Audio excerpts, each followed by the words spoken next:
jacked up review show. It's a jacked up review show.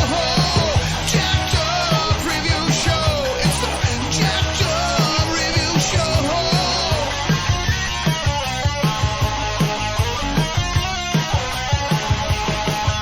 Join us as we cover many an insane movie and numerous cult TV phenomenons. Are you ready to get jacked up? Are you with us? Then listen on. Listener discretion is advised. It's a jacked up review show. It's a jacked up review show. Jacked up review show.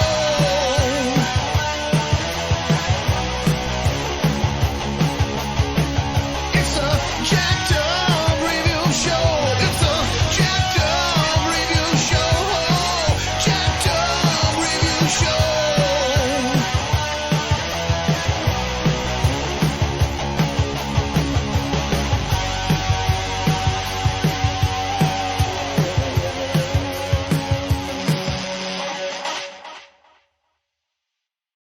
Anyway, we're not here to talk about stupid politicians. We're here to talk about a lovely dramatic actress. And in the former Cate Blanchett, what are her 10 best roles? And tonight I got the action elites, Jonathan Mark, reporting on the movies we've seen. And the What's up, roles that... everybody? Alright, glad to have you here, as always.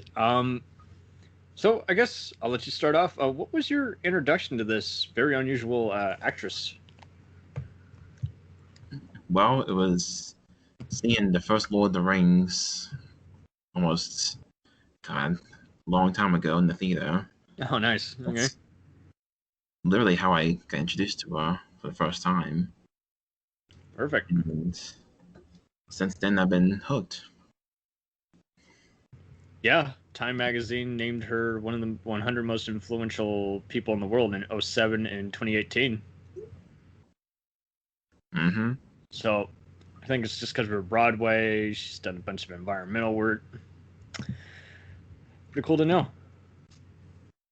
And much like many of these Australian actors, you don't realize, the accent. She's pretty good at hiding it and sneaking in, kind of like Guy Pearce, Russell Crowe, all these other guys. So. Mm-hmm. What's funny is I remember watching one of the first Narnia films, and my father and uncle were like, "That's Galadriel from Lord of the Rings." I'm like, "No, that's Tilda Swinton." Similar, but no. I mean, Blanchett. I know she's served on the Cannes Film Festival, and killed it on Broadway. Done some voiceovers, so. Mm-hmm. Definitely a pretty powerful person. I think it's definitely the voice and the, I guess, I don't want to say the posture, but just kind of just intense and reserved, if that makes sense. Oh, yeah, that makes sense. And it's kind of a shame that Benjamin Button and Indiana Jones and the Crystal Skull are like some of her top grossing movies, because it's like, okay, Button's a like it or hate it movie, and Crystal Skull, I mean, Yeah. she gives it her all, but the movie's just so goofy and not as gritty as it should be when it's Indiana Jones. It's just like, okay. Very true. So I'll let you name her first role that you think is really just badass. Oh, I gotta go to the one that's my brother introduced to me, which was Veronica Garwin. All right, perfect. Yeah, and this Joel Schumacher film, it covers the actual journalist who was threatened by the IRA, for those who don't know. And this movie is just very explosive with how it's shot and everything. Mm-hmm. It's very in your face. And I think it's also kind of interesting how, much like even with similar movies, like especially some of those troubled high school movies like Lean on Me or 187, Schumacher's Gaffing Crew makes a big deal about how they cover the like the rage that everyone's feeling in the room through various color edits. Mm-hmm. Yeah, were you kind of blown away by it, or was it just kind of just a pleasant kind of surprise, just laid back movie? Well, this it was pretty much like a surprise to me because I wasn't expecting this type of film from Schumacher. I'd seen a lot of his mainstream films before. Yeah, I don't know what happened to this one because I mean Jerry Bruckheimer's a big name, so I don't know why it didn't get advertised or promoted as much. You know, so It's a very sad movie too, especially when we get to the end. oh yeah, Yeah. you know it's gonna happen, but at the same time they Yeah. kind of just they do enough to distract you about the various stuff. They don't use any cheesy music, which is good. You know, it's like, Because that would ruin the tension. oh, it totally would. It would have been like, oh, Hollywood, you know. It's like, alrighty. So, other than that, I will go back to. She's had a lot of supporting roles. I recall the Shipping News being all right, and she's good in Talented Mr. Ripley. But not to be mean or anything, it's kind of a role that anyone kind of could have played. I have not seen Oscar and Lucinda, and I don't recall who she played in Pushing 10 or Paradise Road. Yeah, I'm Pushing 10, so. Okay. Did you think that was a decent role, or was it just kind of stupid? I actually don't remember her, so I can tell you there. Okay. I remember everybody else, not her. Supporting roles, man. I'll go with her role in Little Fish, where she plays a heroin addict, getting into trouble with some other drug-addicted family members and criminal people. She plays against her Lord of the Rings co-star Hugo Weaving here, and Justin Yin of 21 Jump Street's also here. It's an interesting Vietnamese Australian co-production. Interesting. Just showing you an idea of the lesser areas of Sydney. Very dreamlike quality to it. And I think that's why I found it worth a watch. It didn't feel like it was just trying too hard to be anything. It was just like, no, here's the story, and here's some of the other sketchy and stockbroker people.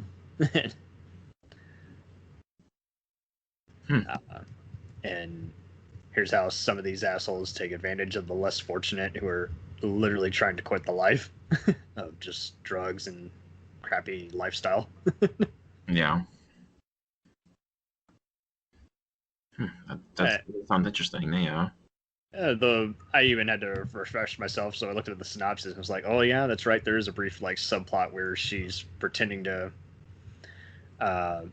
work at a place just so her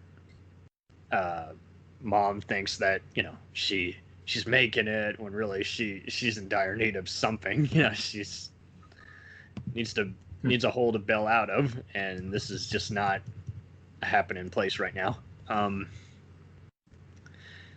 Alrighty. And I guess I'll let you name a third role for her.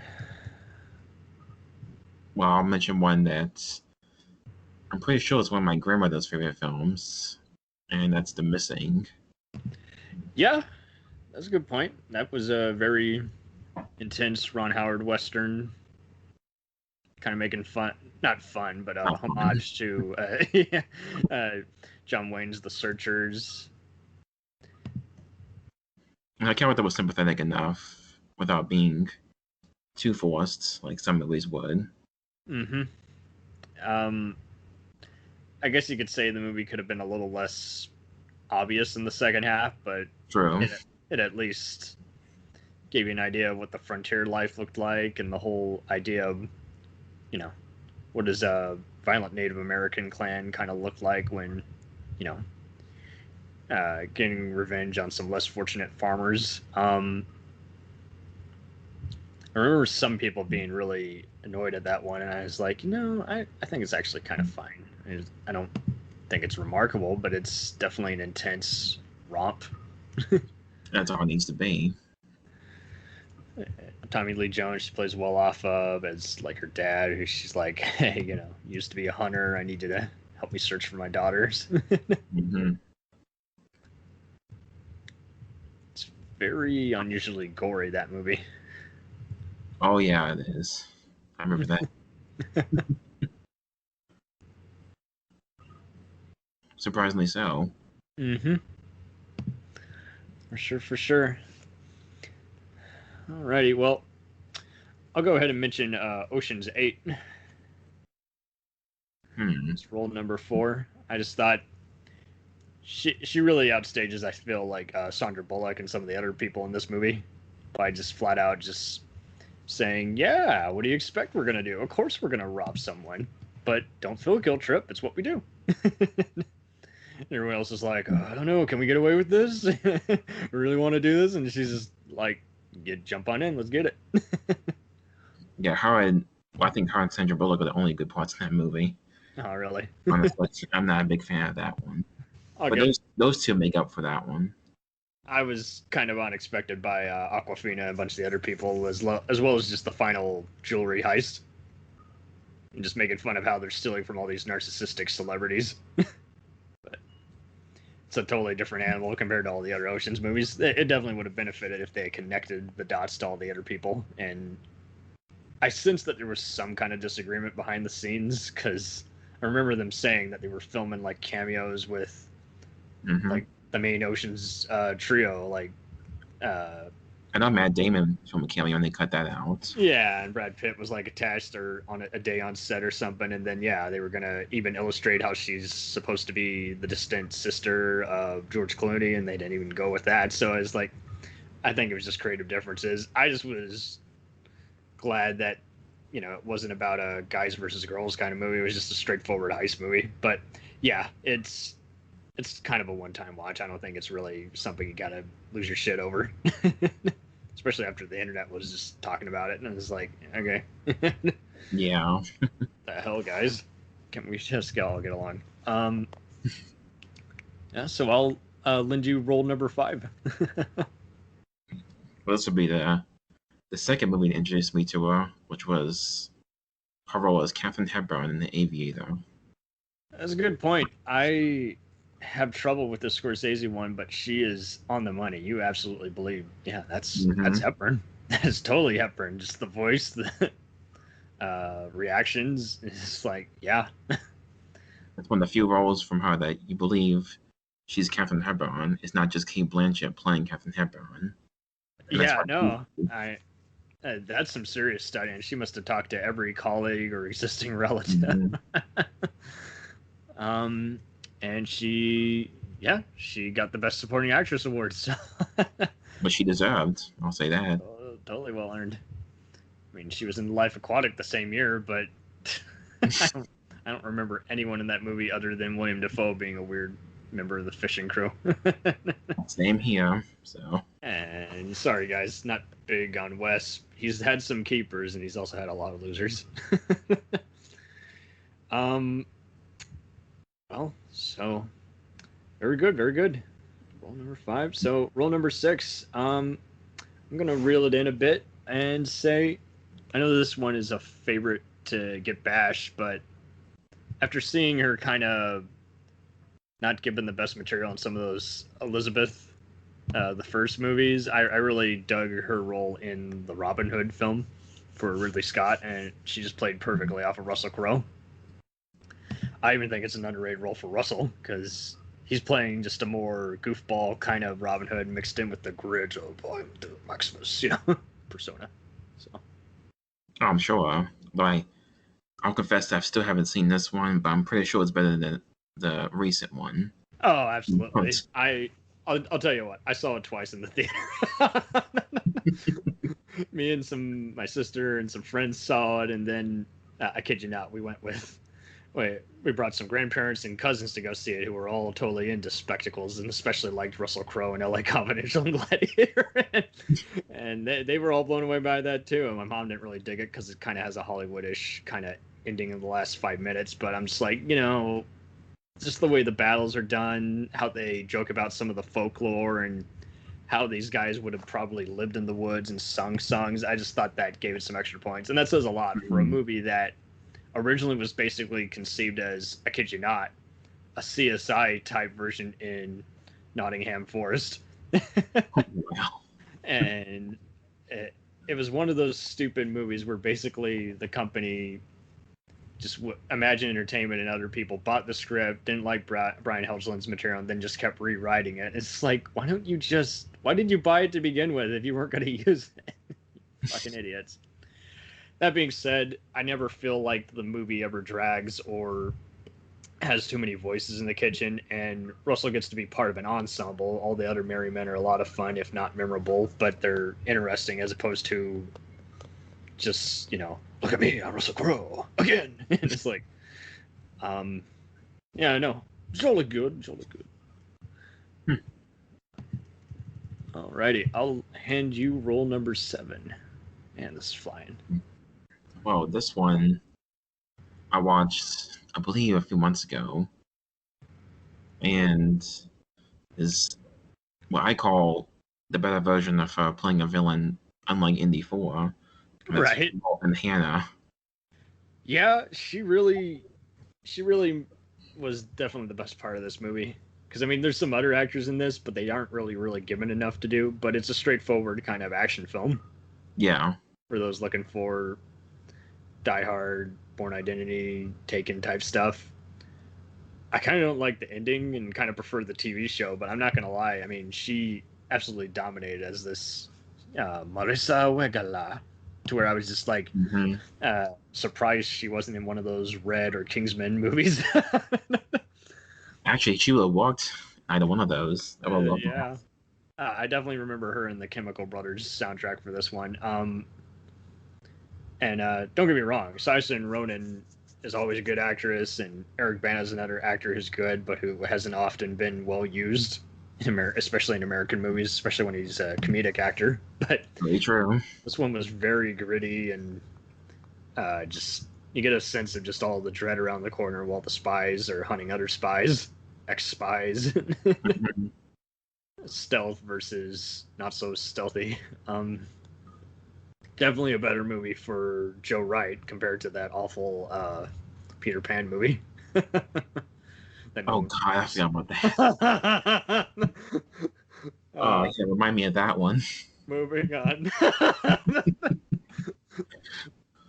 Okay, I will bring up roll number 8, which is Notes on a Scandal. This is another stalker kind of movie that is not easy to get into, and it's another movie I really don't even know how I feel about it, because it is just one of those movies. There's a lot of good, and then there's some other stuff that doesn't exactly add up.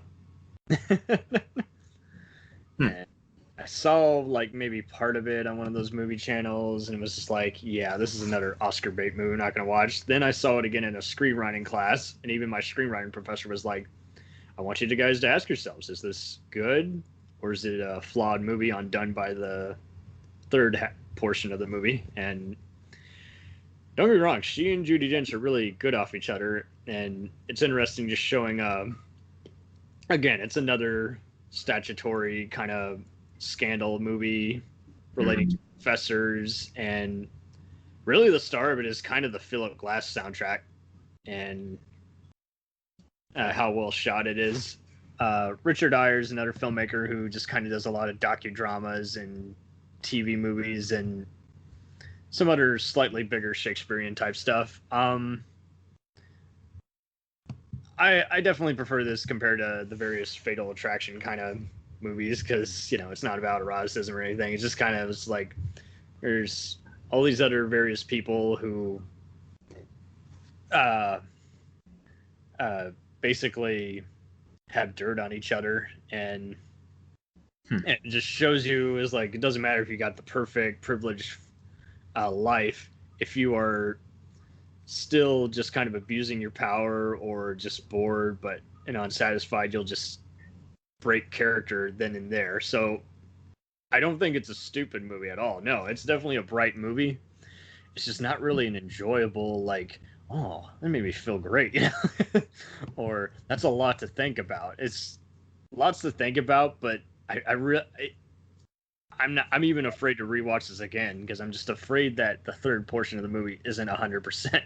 But it is definitely well acted, and I can't blame them for actually trying to nominate the both her and Judi Dench for this. But at the same time, I don't know about the screenplay getting best adapted because it's pretty flawed. But yeah, no, good picks. Good picks. I guess I'll mention mine. Yeah. This is one that, honestly, she's the best part of. From a certain director I'm not a big fan of, as I've told you before. And this one is Blue Jasmine. Right. Okay, perfect. And more or less, yeah, she definitely brought the most life to this movie because, like you say, I mean, you had unrecognizable Andrew Dice Clay, brief cameo by Alec Baldwin and Louis C.K., and I really felt like Woody Allen meandered a bit. Oh yeah, especially during the second half of this movie. But like I said, Cate Blanchett is the one that carries the whole thing, in particular in her last scene. Well, Yeah, she was inspired, she said in an interview, by the Bernie Madoff scandal. that's true. Talking about, this business person who's ruthless and doesn't think she's hurting anyone, even though they are. You know, you mess with their finances, you're gonna hurt them. I just felt it needed a little more flair to be kind of like maybe Cassandra's Dream, maybe even Manhattan, because it kind of meandered a lot. But I'd be more open to rewatching this anytime over some of his recent productions, like Magic in the Moonlight or whatever, which were just very atrociously rendered acting showcases, and it was just like, come on. It's like a stage play rather than an actual movie. That's why I call them. They pretty much are stage plays, but yeah. And don't get me wrong, I gotta catch up with some of his other stuff, but I mean, you look at some of his other recent ones, like Scoop and Matchpoint worked for everyone, but I mean, Melinda was a really good one. And Well, not me, but all good. All good. I just thought it was atypical and more surprising than it usually is. I mean, Wolf was surprised, but that's about it. Yeah, he was good in it. It would be interesting to see him. Well, I doubt he will too, because again, he pretty much this continual did he or did he not abuse his kids is just never going to go away. And I do recall Bullets Over Broadway, Mighty Aphrodite, and even Purple Rose of Cairo in September, all just being lovely. But that's the other thing. He never has a particular style other than giving his actors a lot of unusual inner demons to have to channel. So, or to channel him, pretty much. I guess so. I mean, if you can be a crappy person, that kind of makes sense why you got all these crappy people in it. Crappy characters, not. But, yeah. I mean, what is really interesting about his movies are probably just how just he times the surprises and second act reveals. That's also why some of them don't play as well. But other than that,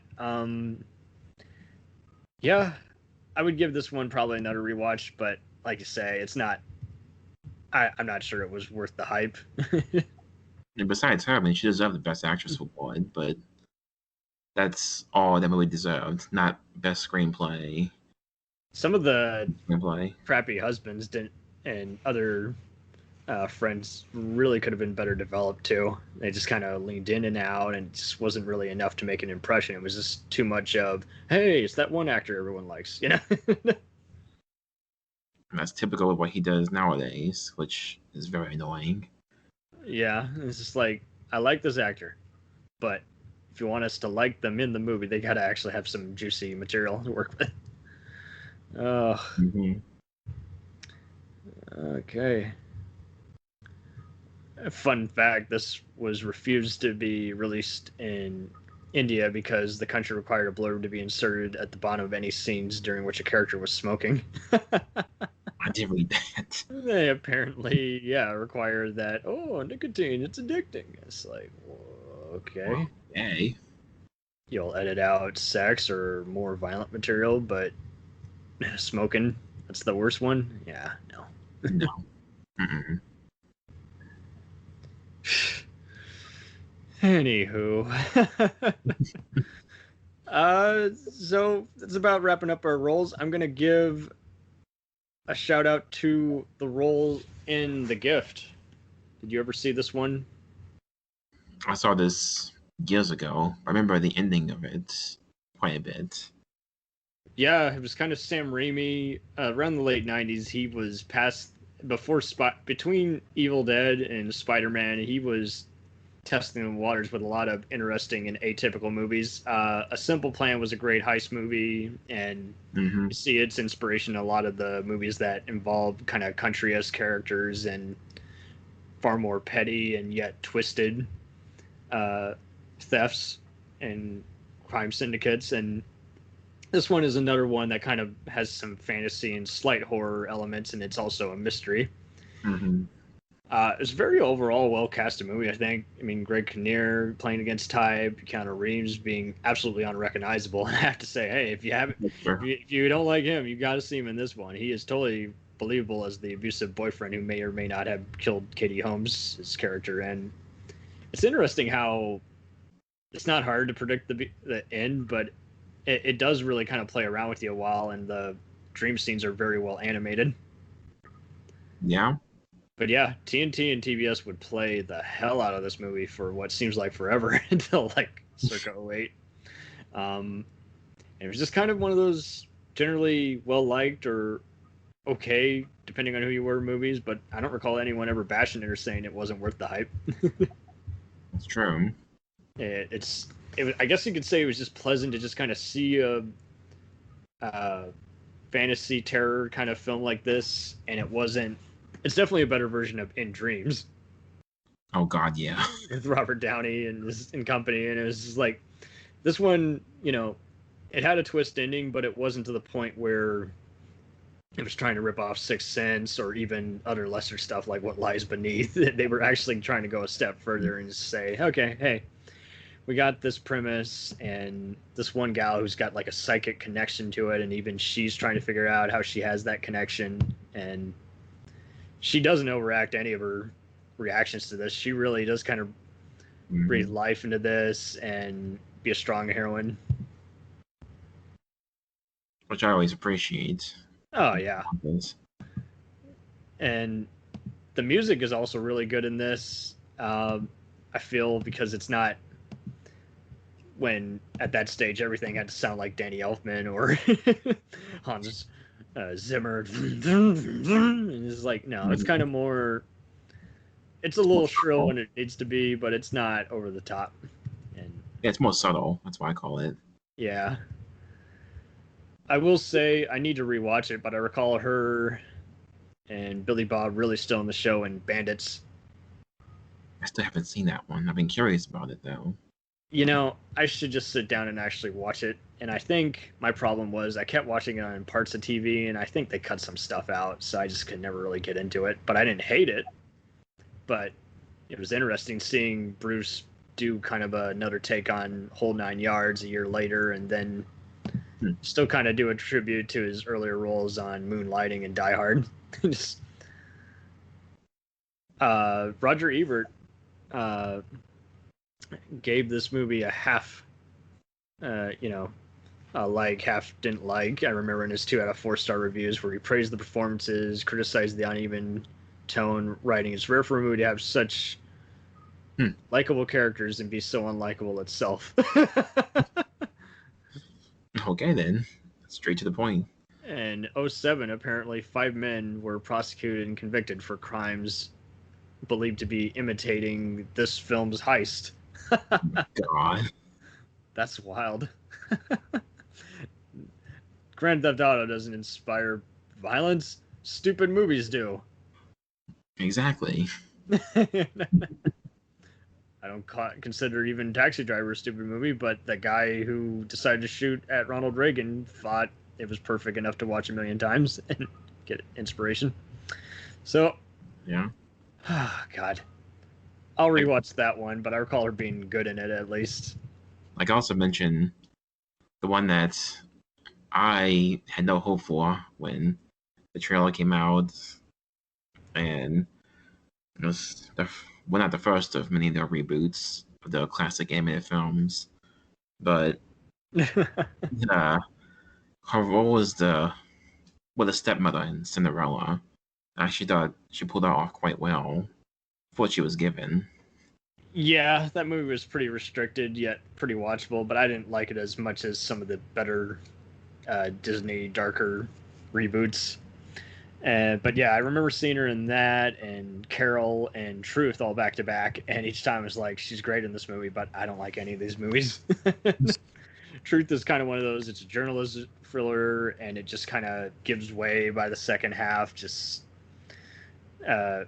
sloppily inserting all the plot twists. And Carol, I mean, I really liked Todd Haynes' previous movies, but this one wasn't one of them. I just thought that whole relationship just kind of felt just pretty forced. Like Far From Heaven, you can really get into if you're into noir kind of drama, and this one was just kind of like, okay, and they like each other, and they just now know.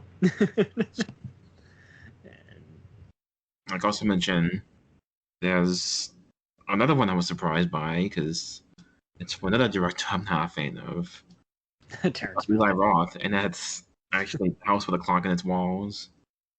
Oh God. I'm not gonna say it's a great movie, but I was pleasantly surprised by her and Jack Black having somehow good chemistry with each other. Mm-hmm. And Yeah, I can't remember if I even saw it. If I did, I didn't see enough of it. But yeah, I mean, she looked pretty intense in those trailers that they had for it. was a lot more goofy compared to what she usually does. That's interesting. Appreciate Okay.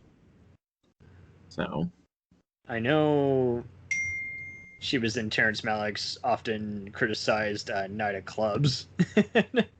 And I just remember, I haven't seen it yet, but I remember seeing, because you and I both like some of his movies, and then we just can't stand some of his other movies. I don't But- like any of the movies, so Oh, okay, well, there you go. All right. I just recall Thin Red Line, and that one. I'm not a fan. All right. Yeah, I just remember hearing some of the actors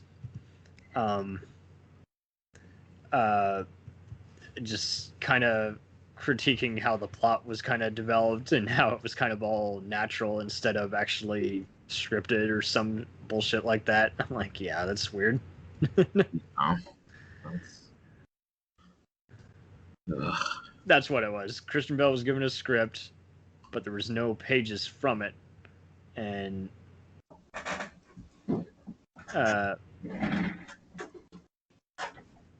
so basically he forced improvisation. That's what it was.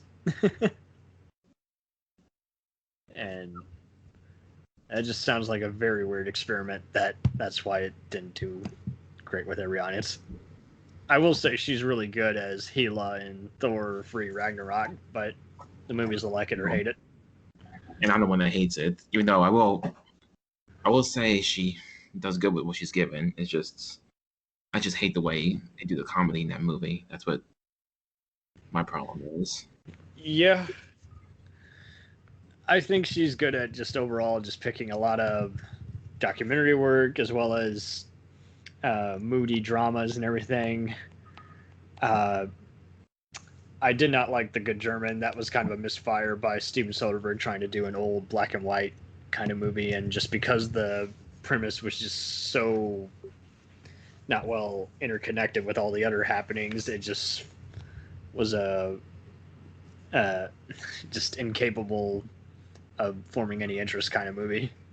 And she's in Babel, but not a fan of the Birdman filmmaker. So I will say that, I mean, I didn't even think Brad Pitt was great in that, and he has the most material I have to just cry endlessly. I do recall her being pretty good in Coffees and Cigarettes by, Jim Jarmusch is a pretty easily agreeable guy, due to movies like Ghost Dog, Way of the Samurai, and Mystery Train and Stranger Than Paradise, because and even Dead Man with Johnny Depp, he knows how to just do very atypical kind of movies and give you an idea of what he's going for, as opposed to that's what everyone's, losing their shit about, I still gotta watch a lot of his films. The only one I have seen, I believe this is him, is The Dead Don't Die, which I was not a fan of. But that's Yeah. the introduction to him, honestly. That one's been getting pelted. I haven't seen that one yet. I will say this one is kind of an interesting, it's an all-star cast, including Steve Buscemi and Tom Waits, and just showing a bunch of unusual characters doing just that, drinking, smoking, and reminiscing about life, and then even playing different versions of themselves, which is definitely Blanchett's case, which is kind of interesting. It's like life imitating art kind of experimentation. Well, it sounds interesting. I'll have to give that a look one day. I think out of all the experimentation guys, you'll definitely dig him. Especially Ghost Dog. I mean, Ghost Dog is interesting because it kind of takes away on the professional kind of approach and then mixes it in with all these other kind of like Woody Allen, where you have all these interconnected characters who have nothing in common and yet kind of want to find some way to kind of exist in their overall hostile world. Yeah. She was really good in Charlotte Gray as the actual World War II spy in France, and she got to play off Billy Crudup and Rupert Penry Jones. So, of Spooks fame, yeah, I thought it was an interesting, just espionage, low-key drama. Mild filler in the second half, but just kind of perfect kind of build up, and I mean, it's not going to be for everyone, but it is intriguing at least. So I think you could say she's kind of like, reminds me of Eva Green, where she just appears in the most unusual kind of movies, and yet she's kind of she's kind of the face you kind of remember, regardless of whether you like the movie or not. And she's done enough of the overrated blockbusters as well as some of the overhyped Oscar films, and then she's done some of the more low-key kind of films. Like, she's the friend who, to not spoil it, kind of goes mysteriously missing in The Talented Mr. Ripley. I thought that was a good movie, but it was kind of one that I thought it was a role anyone could have played, so I didn't list it here. And Haven was kind of an interesting movie for her, where she got to play off Giovanni Ribisi.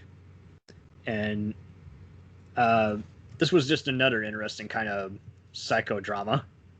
Is she or is she not a terrorist who's going to blow up a bunch of people on a boat? That one. I finally got to see it when it was part of those like multi-DVD packs. I might give it another watch. I just wasn't really in the mood for that kind of execution, so to speak. But yeah, no, like you say, she's kind of just an intriguing person who can disappear into the most atypical kind of roles. So I would definitely maybe call her the more attractive female version of Ben Kingsley. She is kind of just one of those, like, even if she hasn't had anything as relevant, she's always good at just being a total chameleon and just digging into all these various roles. And I mean, yes, for Lord of the Rings fans, she was perfectly cast as Galadriel, but you got to remember, she's not even the main star of that movie. She's really good at these scene-stealing kind of roles, and then when she's asked to carry a film, she can do that too. I know there's special there. Yeah, I know she does an uncredited cameo in Hot Fuzz, but I can't for the life of me remembering that. I remember that clearly. Okay. Mm-hmm. And you want to shed some light on what that role was?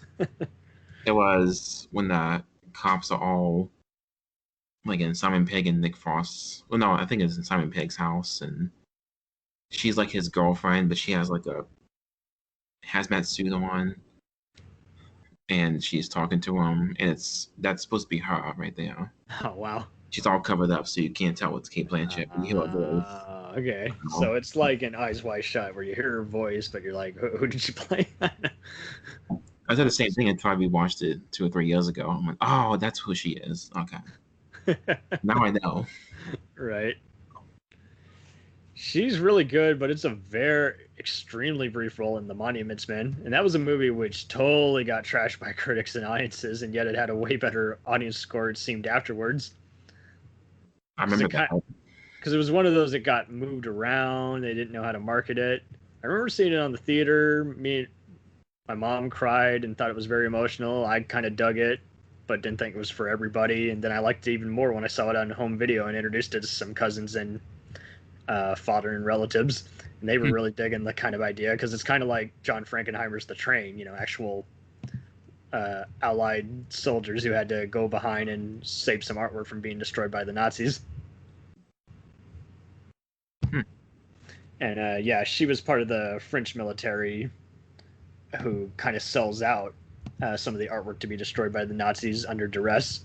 But Bill Murray and Bob Balaban really stole their scenes, and it was made all the more interesting by Downton Abbey's Hugh Bonneville and Damon and John Goodman all there. So I think the problem was, while the star power was there, everyone thought, oh, Matt Damon, George Clooney, a heist, it must be an Ocean's 11 rehash. It's like, no, it's an actual historical movie with some action and comedy near the end.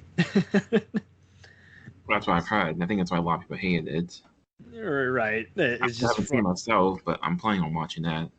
Well, unfortunately, yeah, it just can't be helped. You look at the poster and you just think, yeah, it's going to be a fun movie. And like, no, it's very serious and occasionally dry-witted, but it's a serious historical drama war film.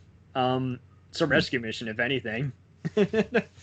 I will say the score by Alexander Desplat was really good and stayed in my head for quite a while. He's also scored movies like The King's Speech, Argo, and Unbroken. So definitely another French composer to be on the lookout for. So I think this about wraps up. So where can we find you on the interwebs, Jonathan? I'm on The Action Elites. My next review will be coming on next week, which is Nobody with Bob Odenkirk. Woo! So, can't wait. We'll return after these messages. Hey, feeling down? Feeling low? Not enough podcasts about movies in your life? Why not try They must be destroyed on sight. the new Podcast Cure-All, sure to get you right with the world and on a path to better living. We have exploitation, we have Italian horror, we have zombies, we have slashers, we have crime films, we have spaghetti westerns, we even have sci-fi and sex comedies. So take a dose of They must be destroyed on sight. as needed, and let the hosts, Lee Russell, Daniel Harper, Paul Romali, and the odd guest host cure what ails you. Warning, may cause atrophy, African consumption, black fever, bone shave, chin cough, colic, cramp colic, dropsy of the brain, elephantitis, grocer's itch, jaundice, mania, miasma, mortification, palsy, Pott's disease, rheumatism, scurvy, St. Anthony's fire, summer complaint, and worm fit in some people. Consult a physician before listening.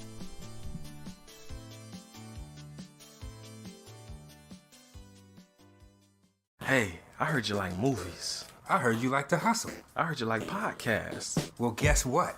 There's a podcast for you out there called The Home Video Hustle. Damn right. Every Friday, we talk about whatever movie PJ picks out the bag. What does that mean? Every Wednesday on our YouTube page, I put a bunch of movies in a bag, and PJ picks one out at random. And then we just watch it. We talk about it for maybe like an hour, hour and a half, 2 hours, whatever we feel like doing, wherever the conversation leads us. But do we actually talk about the movie? Most of the time. Tangents galore. Yes. So believe me, we may be a movie podcast, but it's not always about movies. We might talk about video games, Music. Yeah, that's the big one, music. Sometimes we might get a little bit of politicalness in there. Yes. Sometimes we may just, we know what we like to do. We like to tell stories, PJ. Ah, yes. I am the master storyteller Yes. of the podcast realm. Undefeated. So if you like to hear about movies, video games, whatever foolishness comes to our mind, the most random stuff you could think of, check out the Home Video Hustle. You can find us on the Stitchers, Yes. the Google Play, Yes. Apple Podcasts, What else? Podbean, What else? Podcast Addict, Goddamn. all that. Ain't no reason you can't get your hustle on. We everywhere, worldwide, baby. Hustle, motherfucking hustle. Hey, we can't cuss in the promo, PJ. We Ah. gotta be family friendly. There may be podcasts out there that don't want his hair to say Ah. Ah. all Yeah. that good fun stuff. Well, you. Don't run the listeners away, PJ. Ah, I'm sorry. But this is going kind of long. Yes. So we'll end this and say, hey, check out the Home Video Hustle every Friday on all the various podcast outlets. Peace. Peace.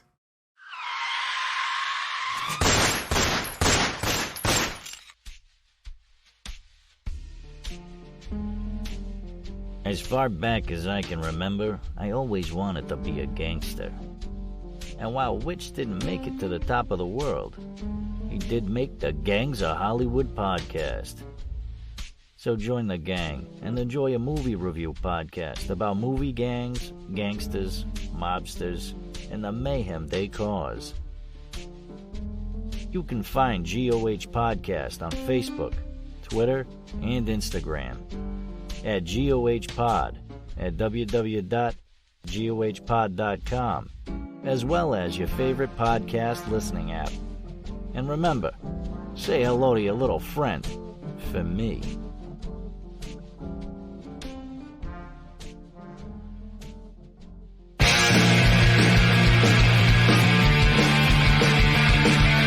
If you take two old punk rockers who are past their prime, put them in front of a movie screen, and give them a podcast, what do you get? Cinema Punks. Cinepunks. It's the mixtape of movies.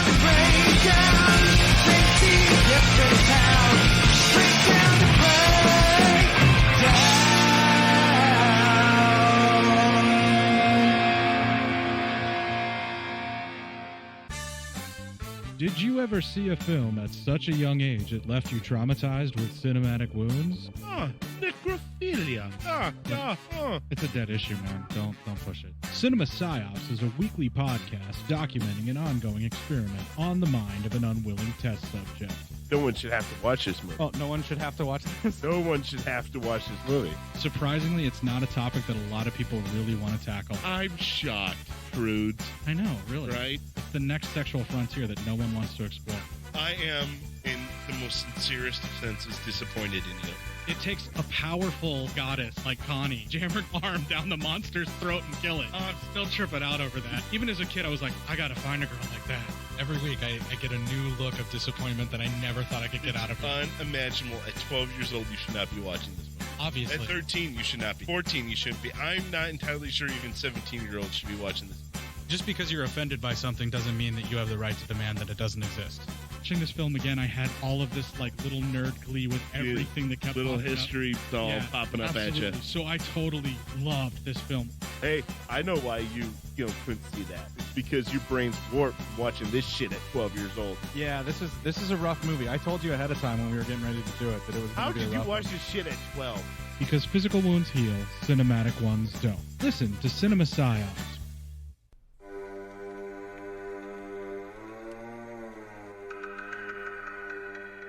Hey everybody, I'm Corey. And I'm Zach, and we're the hosts of Podcasting After Dark, a cast dedicated to late-night horror and sci-fi of the 80s and 90s, often found on HBO and Cinemax. You know, the movies your parents didn't want you watching as a kid. You can find us every other week on Apple Podcasts, Spotify, Podbean, and Stitcher.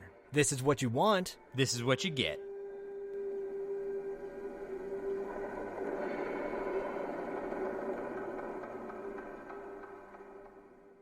It's late, it's time, let's check our queue, baby. Pair it with a couple brews, baby.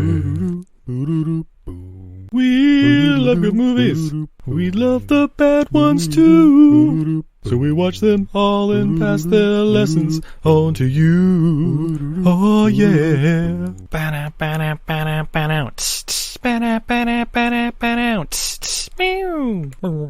Everything I learned from movies helps to make life a little bit groovy. With a one-liner plot holes and gratuitous movies. It's time to get busy with your friend Steve and Izzy. At eilfm.podbean.com. Welcome to Who Was She podcast. I am your host, Tara Jabari. After a decade working in documentaries, marketing, and all things digital media, I found that podcasting is a strong medium to share stories. After years of producing for others, I decided to start my own biographical podcast. Who Was She will focus on the life of a woman throughout Baha'i history. The first season is about Lydia Zamenhof. Lydia's story explores the subjects of the power of language and faith. Her father invented the universal language Esperanto, and she came from a Jewish family and became a Baha'i. She grew up during World War I and was killed during World War II in a concentration camp, despite heroic efforts to save her life. How can one person's life intersect with so many others, connect across borders, and inspire a biography which inspired this podcast? Over the next few weeks, I will share her story with you and the lives that were most affected by her and those who affected her life as well. They include her father, Ludwig Zamenhof, her spiritual mother, American journalist Martha Root, and the Baha'i German soldier Fritz Mako, who worked for the resistance undercover while having to serve the Nazi Party.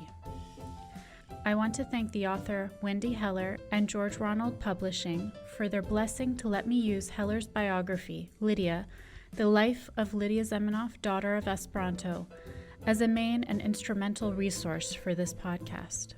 So please subscribe and learn about this amazing woman who traveled through 3 continents in an effort to bring unity through the power of language. You can also find more information on our Instagram, Facebook, and Pinterest at Who Was She Podcast. Music was composed and performed by Sam Red. I am your host, Tara Jabari. Join us next time as we begin our journey about Lydia Zamenhof.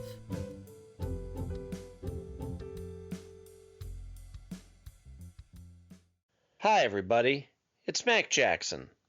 I wanted to invite you to a new site called the Forever Adventure Network. This website has everything. Pictures, videos, blogs. There's original music by Harmony Constant, 2 podcasts. One is the MacGyver podcast, where we celebrate Richard Dean Anderson, his iconic roles, and how it's influenced our lives. There's episode discussions, interviews, and life conversations. The second podcast is the Never Gets Old podcast, where we celebrate all the best things that we love in life, from TV, movies, music, and comics. The site is also the home for the MacGyver SG-1 audio series, an ongoing adventure series that continues the adventures of MacGyver and SG-1. There are also multiple stores to choose from for all of your pop culture and adventure needs. Come on by and check us out today. And thanks for joining the adventure. Are you sick of the same old stale podcasts? Well, then join Vanessa and Darren as they dissect movies of all kinds. The 2 lifelong cinema lovers bring their favorites, curiosities, and first-time watches to the operating table and inject them with a healthy dose of snark. Then there's the waiting room, where they examine books and short stories. So just look for them on Apple Podcasts and where fine podcasts are available. They're part of the Legion Podcast Network. Follow them on Twitter at VD Clinic Pod. Join them on Facebook at facebook.com/groups/VD Clinic Pod, or email them at vdclinicpod@gmail.com. They're ready to cure what ails you. And still, they just might be a little contagious. We now continue with our program.